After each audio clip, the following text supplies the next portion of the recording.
ఈరోజు ఫాగింగ్లా విచ్చలవిడినటువంటి స్కామ్ జరుగుతుంది. మాలతింది, డీజిల్ది. బాధాకరమైన విషయం ఏంటంటే కింది స్థాయి సిబ్బంది మీద యాక్షన్ ఉంటుంది కానీ పైన ఉన్నటువంటి ఎస్సీల మీద ఎటువంటి యాక్షన్ ఉంటలేదు. మొన్నటికి మొన్న నాంపల్లిలో డైరెక్ట్ రెడ్ హ్యాండ్గా పోలీసు వాళ్ళు పట్టుకున్నారు. పోలీసు వాళ్ళు పట్టుకుంటే దాన్ని అధికారులు, ఉన్నతాధికారి, ఇక్కడ ఉన్నటువంటి ఒక ఉన్నతాధికారి ఎస్సీఏ కింద మీదికి చేసి కాంప్లైంటర్ వాళ్ళే తయారయ్యి సిబ్బందిని జైలుకు పంపించారు, కింది స్థాయి వర్కర్లన్నీ, లేబర్ అని. ఇవాళ నేను మొదటిసారి మా యూనియన్ చెప్తుంది, ఫాగింగ్లో జరుగుతున్నటువంటి స్కామ్ ఇంత అంత కాదు సార్, దయచేసి వాళ్ళను వాళ్ళ పేరెంట్ డిపార్ట్మెంట్కి పంపించండి అని మేము చెప్పినాం. సార్కి రిక్వెస్ట్ చేసినాం. సార్ కూడా యాక్షన్ తీసుకున్నాడు. కానీ వాళ్ళు చూడు సీటు మీద ఎంత వాళ్ళ ప్రేమ మమకారము, కోర్టుకు పోయి మరీ స్టే తీసుకొని ఆడనే ఉంటున్నారు.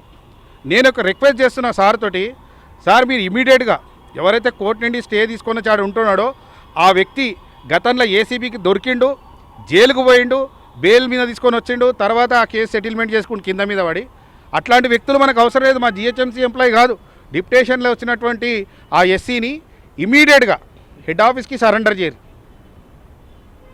వాళ్ళ పేరెంట్ డిపార్ట్మెంట్కి మనం పంపించకుండా కోర్టుకు పోయారు కదా, హెడ్ ఆఫీస్కి సరెండర్ చేయరు, హెడ్ ఆఫీస్లో కూర్చోబెట్టుర్రి. మాలతీన్, డీజిల్ పెద్ద ఎత్తున స్కామ్ జరుగుతున్నది. ఎవరైతే ఫాగింగ్లో ఉన్నారో టోటల్ జిహెచ్ఎంసీలా వాళ్ళందరినీ కూడా మార్చుర్రి.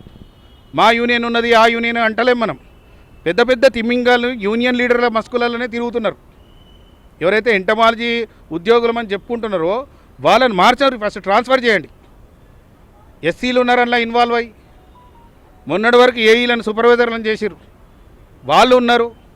పాతకు పోయినటువంటి ఫాగింగ్ టీం ఎవరైతే ఉన్నారో ఎక్కువ Charminar zone, LB Nagar zone, వీళ్ళని మార్చండి సార్. ఖైరతాబాద్ జోన్, మొన్న రంగారావు ఈ నాంపల్లి కేసు అయినా చూడ, అట్లాంటి ఎన్నో అవుతున్నాయి. ఇప్పుడు టీవీలో వచ్చిందని మనం అందరం చూస్తున్నాం, కానీ గతంలో మేము సార్కి 2-3 సార్లు కూడా చెప్పినాం, సార్ ఇట్లా జరుగుతుందని. దయచేసి టాప్ టు బాటం అందరినీ ట్రాన్స్ఫర్ చేయండి సార్. మా రిక్వెస్ట్ ఇది, మా యూనియన్ రిక్వెస్ట్. వాళ్ళు ఎవరో డిప్యుటేషన్ మీద వచ్చి మా జిహెచ్ఎంసీ పరువు పోతుంది. జిహెచ్ఎంసీ ఉద్యోగులు అందులో పర్మనెంట్ ఉద్యోగులు ఉంటలేరు. డిప్యుటేషన్ మీద ఉన్నటువంటి వాళ్ళు ఎవరైతే ఏఈలు కానీ చెప్పుకొని ఇప్పుడు సూపర్వైజర్గా మారినో వాళ్ళు, డీజిలు, మాలతీను, ఆ కెమికల్స్, అవన్నీ కూడా కింది స్థాయి ఉద్యోగికి ఏం తెలుస్తుంది? అన్క్వాలిఫైడ్ ఉంటాడు, అన్స్కిల్డ్ వర్కర్కి ఏం తెలుసు అవన్నీ? ఆ మెజర్మెంట్స్ అవన్నీ కూడా తెలియదు. ఈ క్వాలిఫైడ్ ఉన్న వాళ్ళే అందులో ఉంటారు.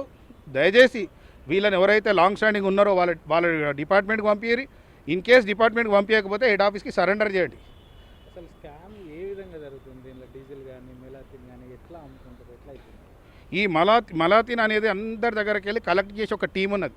మొన్న ఆ టీంని నాంపల్లి పోలీసు వాళ్ళు పట్టుకోరు.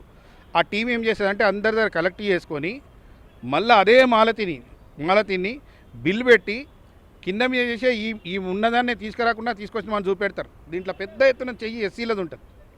వాళ్ళు స్మార్ట్గా సాఫ్ట్గా పక్కకు ఉండి అసలు ఏడ కనబడరు. మనకు ఈ వర్కర్లతో చేపిస్తారు. ఏమనైతే వర్కర్లు, మన వర్కర్లు పోయారు జైలుకు. ఈ వర్కర్లు వీళ్ళు బలైపోతారు. నేను నిజంగా చెప్తున్నా, ఫస్ట్ ఎవరైతే డిప్యుటేషన్లో వచ్చిర్రో వాళ్ళని ఇమ్మీడియట్గా పంపించండి. డిప్యుటేషన్లో మనం వీడికెళ్ళి ట్రాన్స్ఫర్ చేసినాక కూడా వాళ్ళు కోర్టుకు పోయి ఇండే ఉంటారు అంటే ఎందుకు అర్థం చేసుకోండి మీరు. అరే గతంలో ఏసీబీకి రెడ్ హ్యాండ్గా దొరికి కోర్టు నుండి జైలుకు పోయి మళ్ళీ సెటిల్ చేసుకొని సేమ్ ప్లేస్లో ఉంటున్నారు అంటే వాళ్ళ ఇన్ఫ్లుయెన్స్, వాళ్ళు ఏ స్థాయికి, ఇది ఎంత పెద్ద మాఫియానో మీరు ఒకసారి ఆలోచించండి. డీజిల్ తీసుకొస్తారు, డీజిల్ అది కలిపినందుకు, మాలతీన్ కలిపినందుకు ఇలా 3 లీటర్ 4 లీటర్ కొట్టి డ్రైనేజ్లో పోసేస్తున్నారు. అది ఎంత దారుణం. మేము ఏదైనా సరే, ఇప్పుడు బియ్యం అనే దాంట్లో ఉంటే అన్నం వండేటప్పుడు అందులో ఉన్న రాళ్ళు తీసి పడేసేయాలి. మొత్తం బియ్యంనే తీసి పడేసేస్తా అంటే ఎట్లయితుంది? కొంతమంది దొంగలను ఏరడం మొదలుపెట్టింది మేనేజ్మెంట్. మేము సంతోషపడుతున్నాం, ట్రాన్స్ఫర్లు చేస్తున్నారు, అవన్నీ చేస్తున్నారు. ఖచ్చితంగా ఇంకా ఫుల్ఫిల్గా చేయాలి. ఇక్కడ కింద టాప్ టు బాటం నుండి అందరినీ కూడా ట్రాన్స్ఫర్ చేయాల్సిన అవసరం ఉన్నది. అప్పుడే ఈ స్కామ్లు, ఫాగింగు, ఈ మాలతీని ఇవన్నిటికి కూడా ఏమన్నా భద్రత కలుగుతుంది. అసలే జిహెచ్ఎంసీలో ఫండ్స్ లేక ఇంత మాత్రాన్ని జిహెచ్ఎంసీ అయింది ఈరోజు. దయచేసి ఇట్లాంటి మీద ఫోకస్ చేయాలని నేను చెప్తున్నాను.